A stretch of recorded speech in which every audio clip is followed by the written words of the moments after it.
Thank you.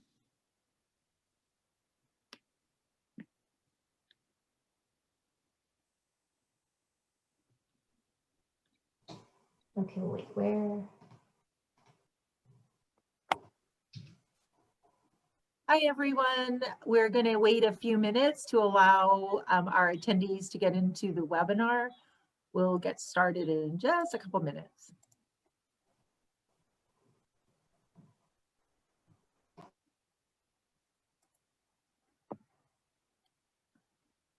So hello everyone. My name is Ricky Bergener, and it's my pleasure as the Director of Government and Community Relations to welcome you all to this 49er Industry Chat. Before we start, we would like to inform you this session is being recorded and will be available on demand on our website at www.csulb.edu/alumni. We also encourage you to use the Q&A box to submit questions for our speaker. And now I would like to introduce Dr. Kim Armstrong, who is a 3-time alum. She is an 88 undergrad and then a 2-time graduate student from CSULB, as well as being a council member for the CSULB alumni. So thank you, Kim. Thank you, Ricky. Hopefully you guys can hear me. I am so excited, and I'm going to say good morning, good afternoon, good evening, no matter where you are in the world and our beach family. Thank you for joining us today for this incredible industry chat on exploring careers in athletic training. I know you don't want to hear from me. You're going to want to hear from our speaker, but let me tell you a little bit about her. Elisa Rodriguez is a proud Long Beach State alum and earned her Bachelor of Science degree in athletic training. She's a certified athletic trainer who currently serves as an exercise therapist for the Egoscue, there it is, method. We had a good chat about that before. I'm excited. In her role, she enjoys helping and teaching her clients how they can take back control of their health and physical performance, which I know is important to me, and I'm sure everybody out here is interested in that too. While attending the beach, she had an opportunity to apply her skills in various clinical settings with college athletes, working at Long Beach City College, Los Angeles Southwest College, and UCLA, working with their track and field and their football team. Not bad, not bad. That's pretty cool. Shortly after graduating, Elisa spent 2 years working at the Disneyland Resort, providing injury prevention services to all employees. That's cool. That's interesting. I want to hear about that. So leading today's industry chat, please welcome Elisa Rodriguez. Welcome, Elisa. Thank you. Thank you so much, Kim. I'm happy to be here. Hope everyone's doing well. Well, thanks for that wonderful introduction. It's been quite a journey to lead me to where I am, and it's kind of funny to hear someone else talk through all the stages. But I graduated in 2013 in the athletic training program there at Long Beach State. So I was lucky enough to know as soon as I applied to Long Beach that that's what I wanted to do. So I graduated high school being an athlete myself. I played basketball, and you know, I was already looking into different fields, like how can I take my experiences in sports, well, specifically basketball, and then apply that in a field where I can help people, because I knew that's what I wanted. So I looked at a few different options, and luckily my high school, Culver City High School, has a sports medicine program. And I was able to take an elective class my senior year. And as soon as I found out that I could still be around sports and then help people, and I always found the human body amazing and interesting, it was like everything wrapped up into the right perfect little package. So that's what kind of caught my attention, and got into the program at Long Beach. And from there, it's been a journey. Things have definitely changed as far as what I was looking for in the career, but what stayed the same is, like I mentioned, like being able to help people and see people get better. That's always been like the underlying passion for me. So I had experience mostly with athletes while I was in the program. So it's a 2-year program, if you guys are not familiar with that. 2 years in this program, you go to class during the day, and then you go to your clinical setting, alternating days or however it is. There's definitely a set number of hours you have to achieve. So there's a lot of opportunity to see different types of settings. And as I was working through my degree, I started to realize that the biggest factor for me, like the thing that I loved the most in athletic training, was seeing the athletes get back on the field or court or whatever their sport was. Like that was the best part of everything for me. And I was able to come to that conclusion actually while I was at UCLA.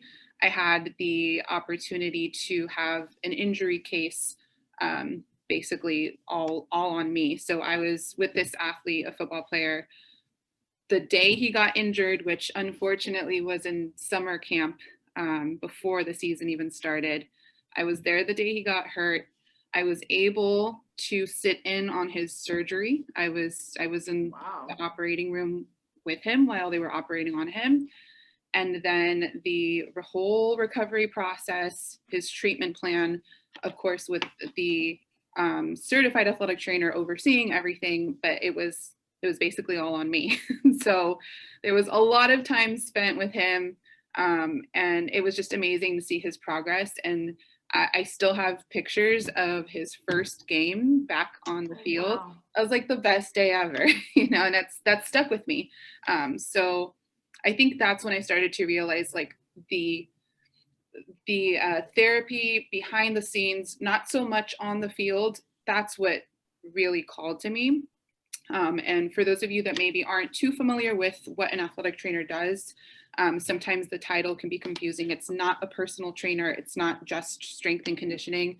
An athletic trainer is the first responder, as well as treatment to injuries, as well as some strength and conditioning. Just depends on your setting, how much of that is your responsibility. And so for me, again, this is like just my personal opinion. I loved the behind the scenes and the therapy part of it. And, being on the field when it's game day, like there was definitely a thrill with that. But as soon as I graduated and I was the certified trainer, that was just a lot for me to handle, to be on the field. If you can imagine, quite literally, these athletes' lives are in your hands. And there have been amazing stories out there of athletic trainers, running out on the field and literally saving someone's life. And a lot of my classmates, like people that I went to school with, they loved that part of it. They loved the thrill, excitement, and everything that comes in the day-to-day being so different. But for me, that was just a little too much anxiety. If you can imagine, every day being on the field, on your toes, eyes open, ears open, making sure, everything's okay, because these athletes are your responsibility. Well, I take it you're not really watching the game, you're watching the athletes, right? Because you probably can sense by watching their movements, if you probably know before they know that you're going to have to go out there and help them, right? So you're not really watching the game, you're watching them. No. Your eyes are on the athletes, your ears are open. I actually remember as soon as I got the results of my exam, I passed, I was like officially certified. I was so excited. And my first on-field experience was actually at Long Beach State. I worked a ultimate Frisbee tournament. And the person that, set it up for me was telling me, nothing to worry about. It's usually pretty mellow. It's ultimate Frisbee. You might have some ankle sprains or, no big deal. I was like, what was he talking about? What is happening? I had a broken nose, a dislocated elbow, definitely some ankle sprains, several hamstring pulls. One person did lose consciousness. I was like, oh my God. And that was really where I was like, okay, I need to find somewhere where I can just be in the clinical side of things. I want to be in the rehab part of this. I like people that are injured.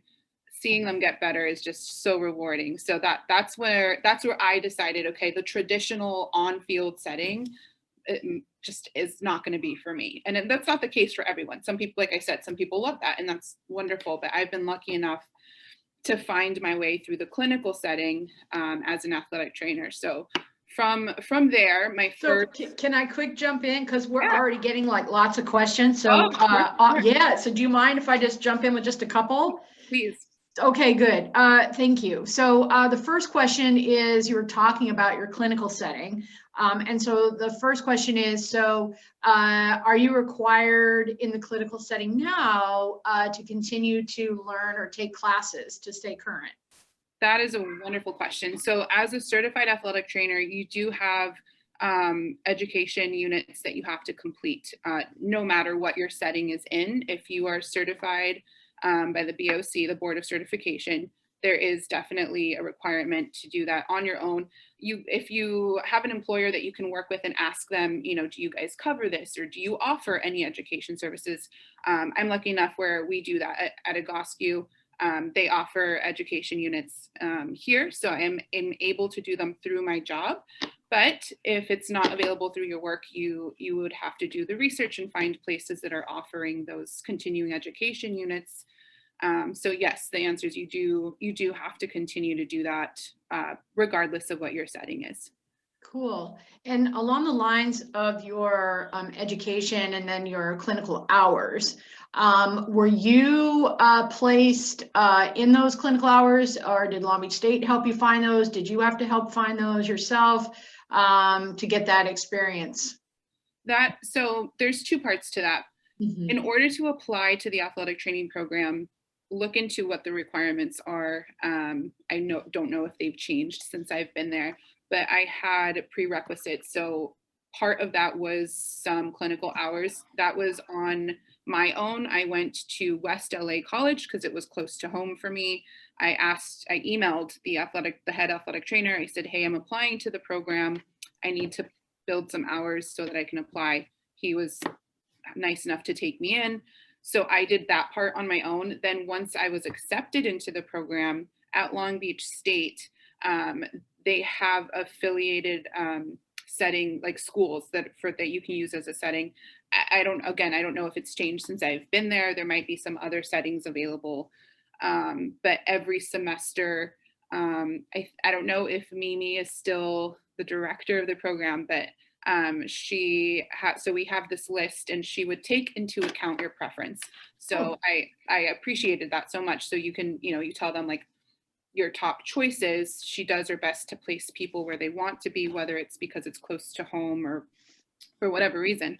So once you're in the program, you can see what the list of locations are. And I was in the second class where UCLA was available. So I don't know if that's still the case, if we still have that relationship going with UCLA. But as soon as I found out that was a choice, I was like, put me in, please. And I was really lucky and got in. That's awesome. So along those lines, the question is around, how did you get your foot in with some of these top athletic programs, and how do you make those contacts and earn that trust? Yeah, that's such a good question. It takes a lot of initiative on your part.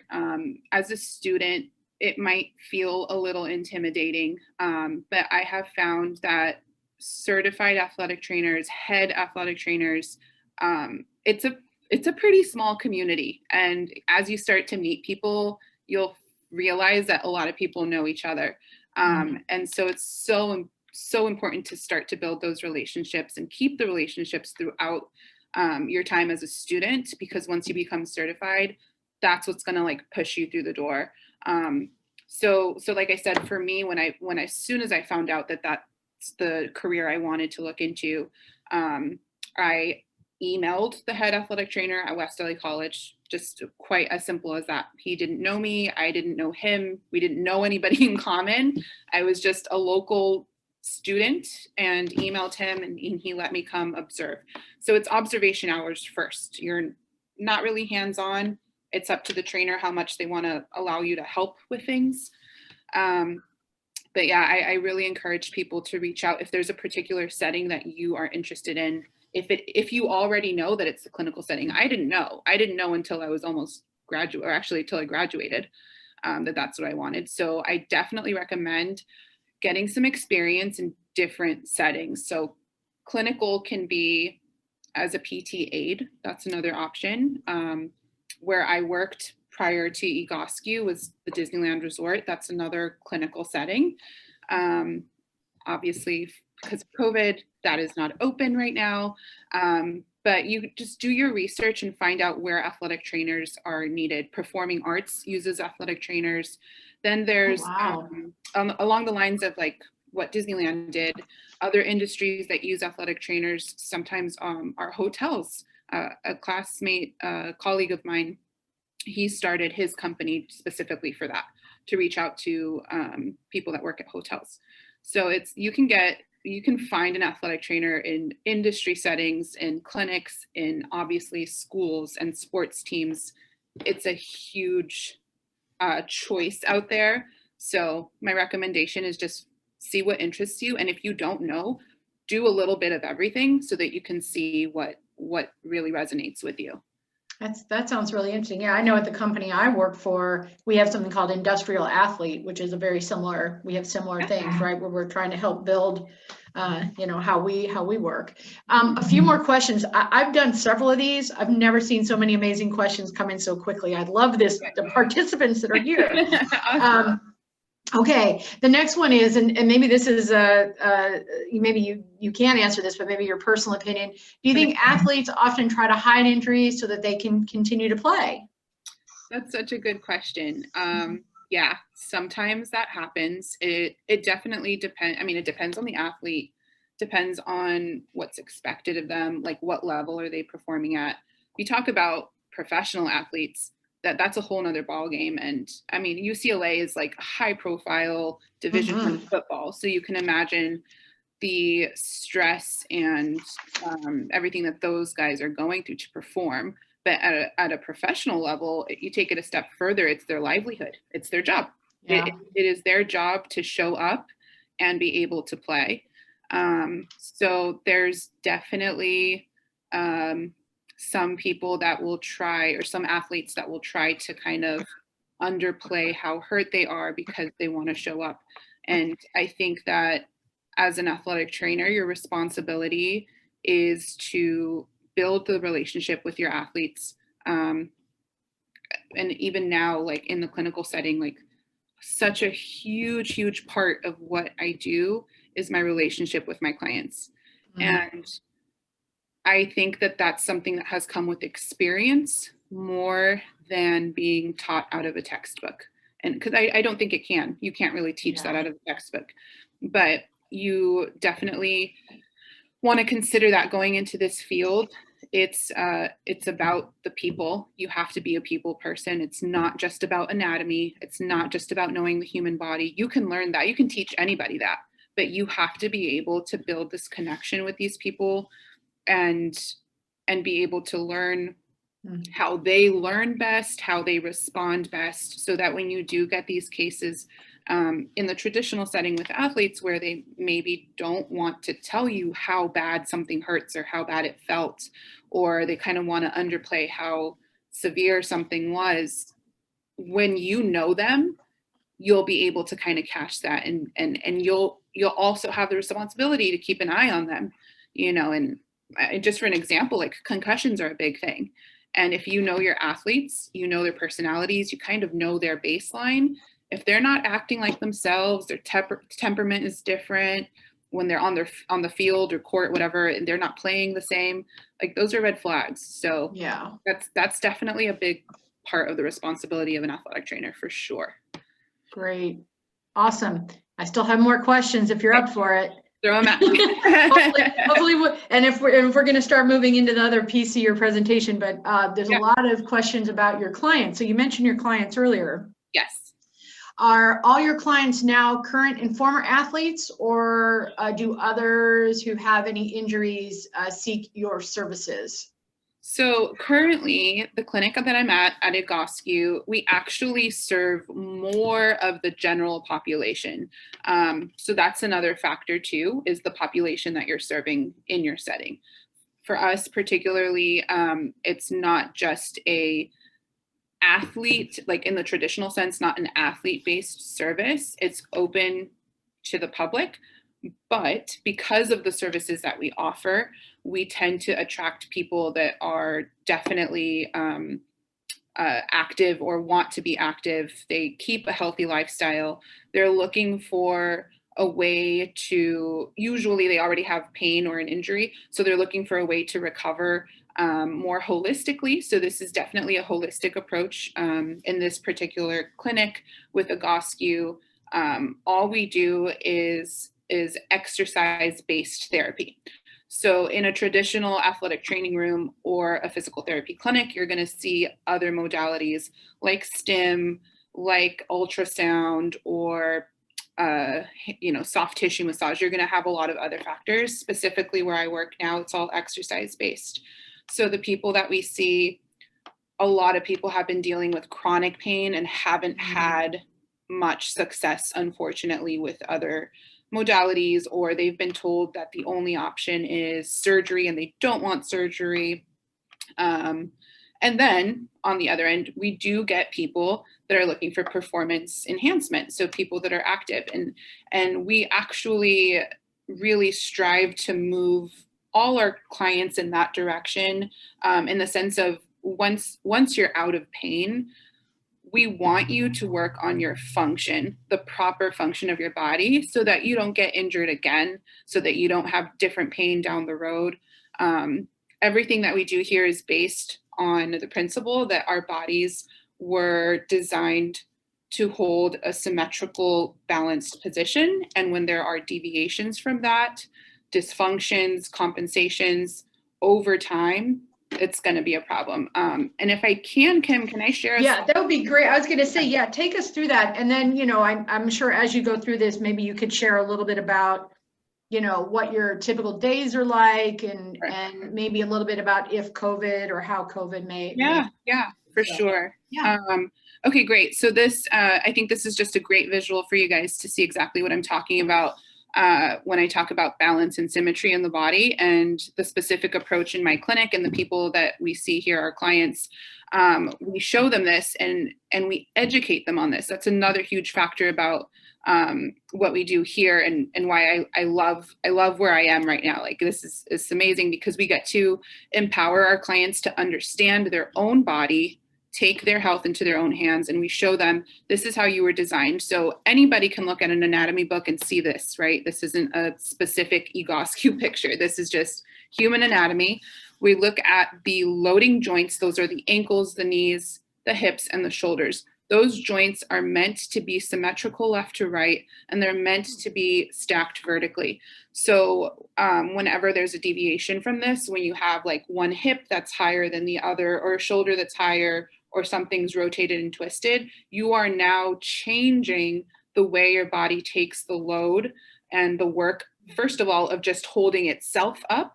And then think about what that's going to do when you go into a sport, when you go into a workout, or even when you go and sit at your desk for 8 hours. There's an imbalance in load and demand. So this is what we teach our clients. And what we're trying to restore is the function and the balance through exercise. So using your own body, using your muscles to restore the joints back to the right position. That is what we do. And that's why we don't use other modalities in our clinic. But our exercise programs do work well if we have clients, and we do often. We have clients that go see their physical therapist. We have clients that go see their chiropractor or their massage therapist. So it works well with other modalities too. This is just a quick visual, a good example of the kind of things that we see. So asking about the population, like this is one of my older clients, so we can help anyone from any age. He's on the older end, and then my youngest client is 10. So wow. Yeah, so I get everyone in that range.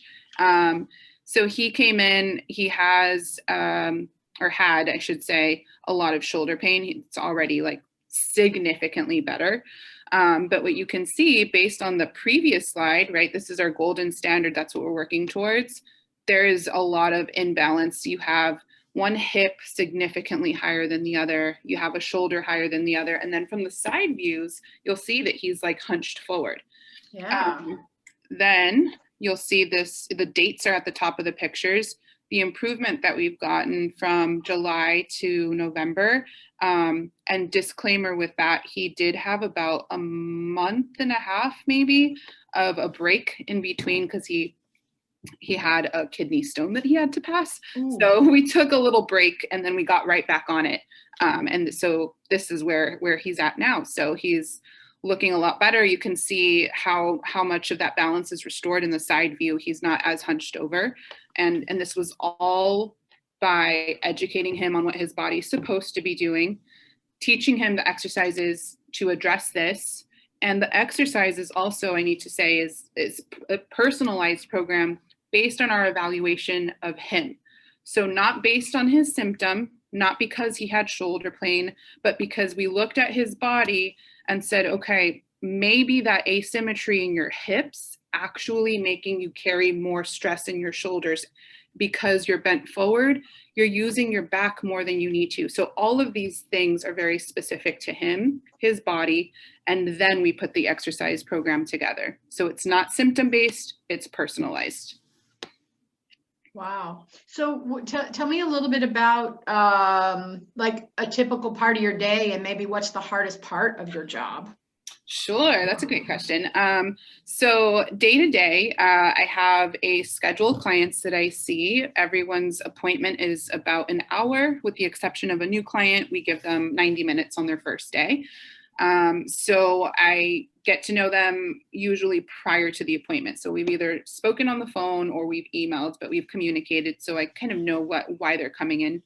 But I give them an opportunity to explain to me their history, what's been going on.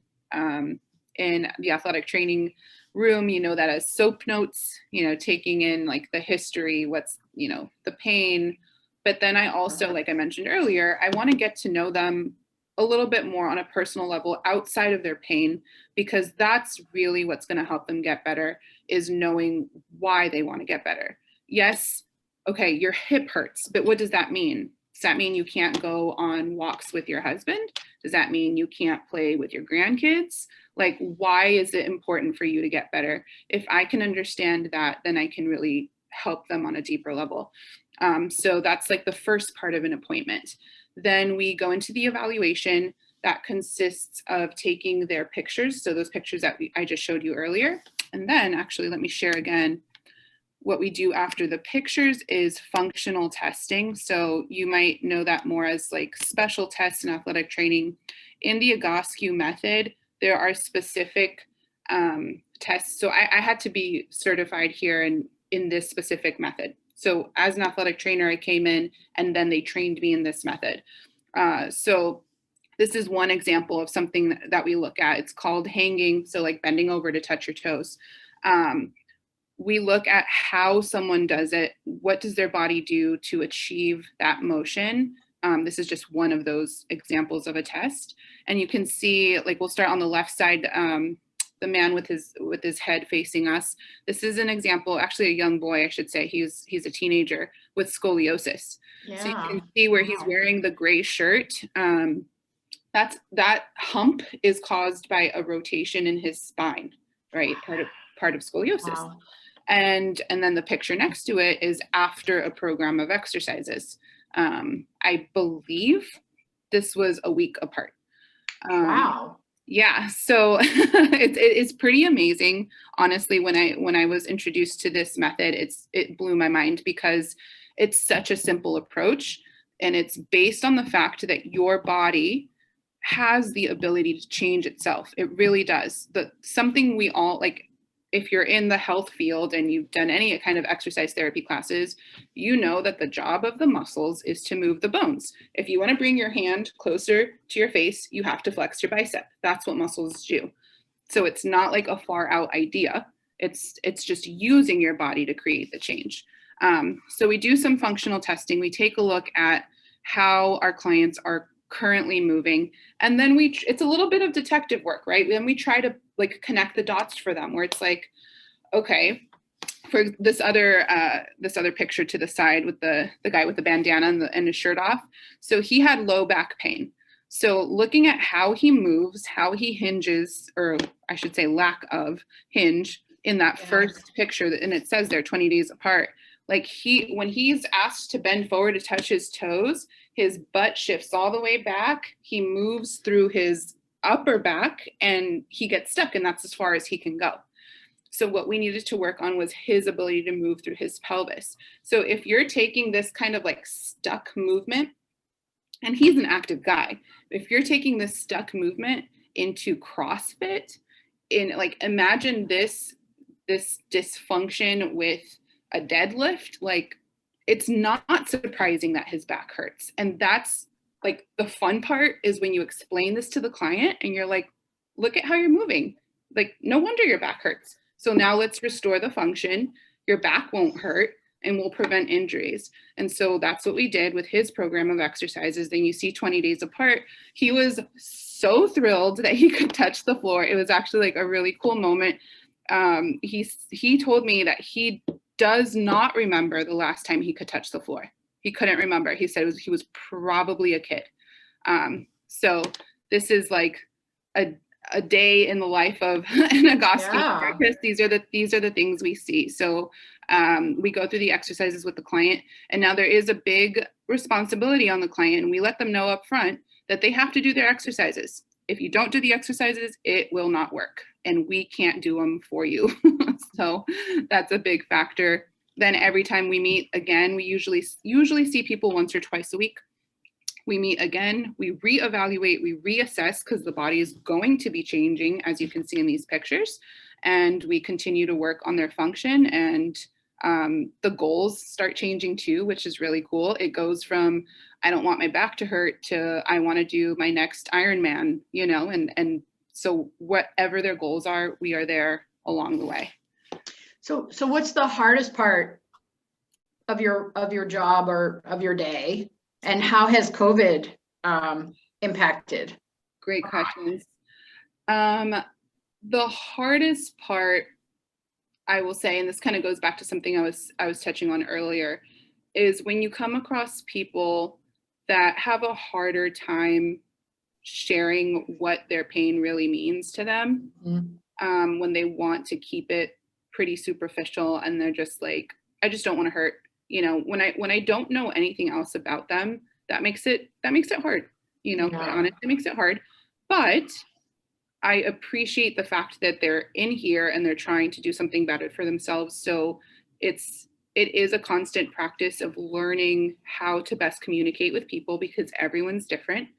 And you know, like I said earlier too, like figuring out how they learn, like what resonates with them. You know I'm a visual person. So like, if you were to just talk to me and talk at me and try to explain something to me over and over again, like I'm not going to connect with that very well. But if you show me, like if you show me these pictures or you show me a video, like that's going to stay in my brain. I'm going to remember that. So those are the kind of things that I think are challenges, but they're definitely sharpening my skills. And I gotta say, we have a great network of therapists in this company across the country, plus Mexico, plus Japan, a huge network of therapists. And I was so grateful to know that it's not all on me. So I can reach out to a more seasoned therapist and be like, hey, I have this client, we've talked about these things. This set of exercises isn't doing what I thought it was going to do. Can you help me? I've had people Skype in or Zoom in on a session, another therapist Zoom in on the session with me and take a look. So that, just to kind of lead into that other question about COVID, luckily I've been able to continue working. Prior to COVID, we already offered online services. So we did have a few clients that were remote. Like we had a client in Hawaii, a client in Michigan, and then some other random ones, Amsterdam and even Qatar. So I've had clients all over the world, which is super cool. So we already had this kind of set up where I could meet with someone online, still do their evaluation. So we take their screenshot pictures, we ask them to move in different positions so that we can do the functional testing. And we either demonstrate or talk them through their exercises all online. So grateful that I've been allowed to continue working. So yeah, yay Zoom, right? Yeah, thank God. And right now, like I was saying earlier, like 95% of my clients are still choosing to work online just for their own, like, safety precautions. And that's fine with me too. And they're still getting better. So we have a few more questions. You're doing awesome. This has been really, I'm sitting up straighter as we talk, right? I've always been concerned about my posture, but now I'm even more like, oh, I can't be like hunched over while I'm talking to you. This is really informative. So I'd love to get back to a little bit about your clients. And I know you mentioned earlier when you were able to witness a surgery, which had to have been amazing. Yeah. Do you ever encounter clients who cannot be helped with the physical therapy or with this method and do need to have surgery and then, recover with the therapy after? Oh my God, that is such a good question. Wow. Yeah, it has come up. It isn't as common though, as you would think, but it has come up a couple times. I've now been here over 3 years. So I would say, just to give you an idea, in the span of 3 years, I think it might have only been 2 or 3 clients that have still elected to have surgery. But something to be said for that too, that's definitely a personal choice. And sometimes we get people that have already decided they're going to get the surgery for whatever their reasons are. And that's okay too. Like we're here to support their choice in whatever they want. What is important about that, what I tell those clients, we do this evaluation, we show them where their body is. If you're thinking about surgery, just consider what the root of your problem was and what the surgery is actually going to fix. Obviously, it depends on what the surgery is. But just like an analogy that I like to use is like a car with a misalignment, right? If you have one tire that keeps getting worn out, you can replace that tire. But if you don't fix the alignment, that is going to continue happening. So the root of the problem is really important. So I want to make that clear to them, that they understand that. But sometimes, and I actually recently, like as of last month, had a younger client. She's 18. She's a musician, and she wants her career to be music. She needs to be able to play her instrument. Unfortunately, she had a car accident about a year ago. She's gone through so many physical therapists. She had a fracture in her thoracic spine, so like mid-back area. And so they were trying their hardest to avoid surgery, but now she's coming up on like a time crunch for her in her life right now. It's a time where she needs to be able to practice hours and hours and hours. She's going to be applying to schools, or she just did. So there's a little bit of a time crunch. Does she have enough time to wait for there to not be pain? Right now, unfortunately, no. The surgery that they elected to do was minimally invasive, which is great if you're going to have surgery. Like, you'd probably prefer that over a more invasive surgery. But we talked about the position that her body is in. Yeah.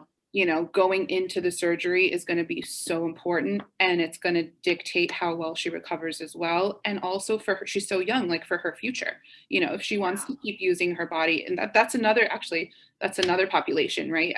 Anyone that plays an instrument, any musicians, if she wants to keep using her body that way, she's going to have to work on the function and restore that. And everything clicked. It made sense with her. She was so diligent. I really am impressed with her as an 18-year-old. She sticks with her exercises, and she has told me, like, this is the best I've felt since my accident. Like, I haven't had anything. She's never had anything help her get progressively better. She's had therapies where it feels better that day, and then the next day she's back to pain, and sometimes the reason why that happens is because the therapy traditionally is very focused on the symptom. It's very focused on the part that's hurting, but we have to, and what I love about what we do is we have to zoom out a little bit and look at the whole body. It's one unit, it's all connected.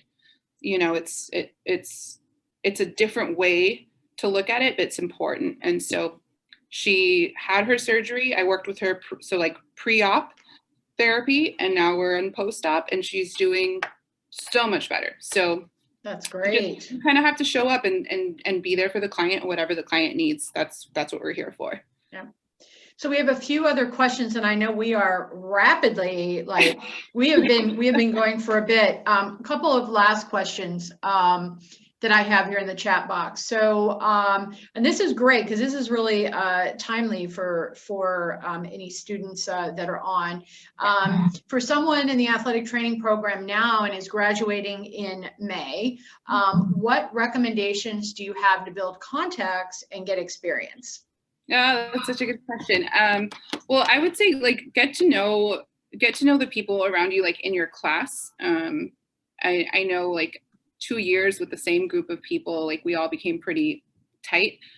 So if you have friends that are in different settings, and you have someone in a place that you're interested in working, like don't be afraid to ask for help. Honestly, like that's something that I found. Anytime I emailed an athletic trainer that I didn't even know, they were really happy to help. And if it wasn't something that they could directly help me with, they would refer me to someone that could, or like, you know, I don't have room for this right now, but reach out to this person. Like I said, the athletic training field it's a small community. A lot of people know each other. And I would say volunteer in different places, different settings. Keep those relationships. It's so important. And I think that goes for any career that you're in. Like keep those relationships open, show your gratitude for them, even giving the opportunity to help you with anything. People really appreciate that when you show your gratitude. Like it's kind of crazy. Actually the way that I even got to Disneyland was because it was right after I graduated. I was in a position that wasn't working out the way I wanted it to. And I was just Googling any clinic. I needed to change where I was. And I emailed a bunch of people. You might not always get a response, but I did get this one response from the company that has the athletic trainers placed at Disneyland.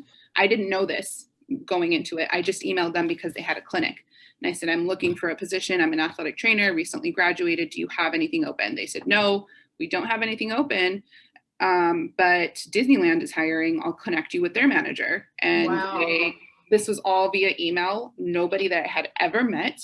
And then I got the position. So just don't be afraid to reach out to people, you know, and if they don't get back to you, it's not because there's anything wrong with you.